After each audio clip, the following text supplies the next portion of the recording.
6 साल पहले जिस बीमारी ने ले ली थी 5 करोड़ लोगों की जान, क्या वो पूरी दुनिया को अपनी चपेट में ले रही है? जी हाँ, स्वाइन फ्लू ने दुनिया भर के 17 देशों को अब तक अपनी चपेट में ले लिया है। यानी एक दिन में 4 और देश स्वाइन फ्लू का शिकार बने। सवाल है कि क्या स्वाइन फ्लू एक बार फिर इंसानों पर कहर बनकर टूटेगी? ये बीमारी एशिया में दस्तक दे चुकी है। जब से स्वाइन फ्लू का पहला मरीज हांगकांग में मिला है, तब से चिंता और बढ़ी है।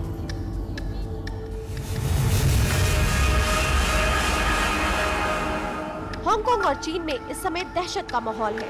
एयरपोर्ट हो या होटल, हर तरफ यही नजारा दिखाई दे रहा है।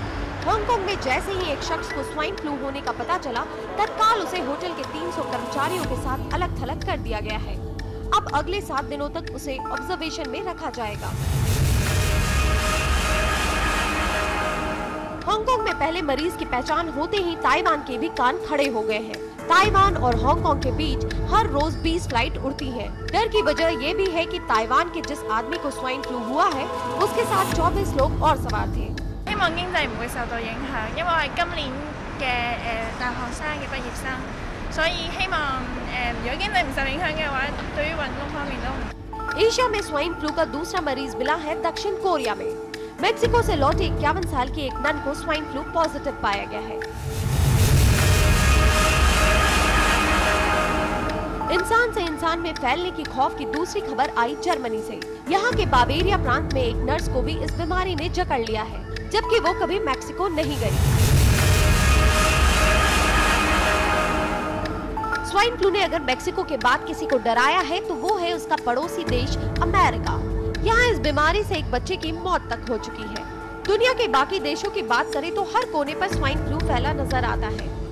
न्यूजीलैंड में 4 लोगों में स्वाइन फ्लू पॉजिटिव पाया गया है, जबकि 12 संभावित मामले हैं। कनाडा में अब तक 35 लोग पॉजिटिव पाए गए। इजराइल और कोस्टा रिका में 2-2 मामले। साफ है, अगर वक्त रहते इस बीमारी पर काबू नहीं पाया गया, तो ये इस सदी की सबसे बड़ी महामारी होगी। खतरा लगातार बढ़ता जा रहा है। हर देश सतर्क है। हर एयरपोर्ट पर स्वाइन फ्लू के संदिग्धों की तलाश की जा रही है।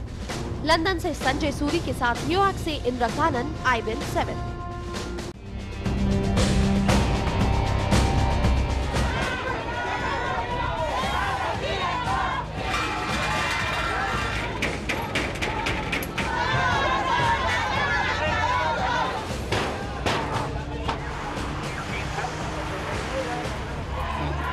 मेक्सिको में स्वाइन फ्लू पर सरकार की नाकामी के बाद लोगों का गुस्सा सड़कों पर उतर रहा है।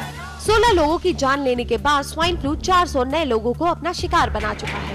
ये गुस्सा इसलिए भी है क्योंकि मेक्सिको सरकार ने खुद ही देश में 5 दिन के बंद का ऐलान कर दिया है। इस दौरान सभी सरकारी और प्राइवेट दफ्तर बंद रहेंगे। सिर्फ अस्पतालों और कुछ बाजारों को ही खुलने की इजाजत दी गई है।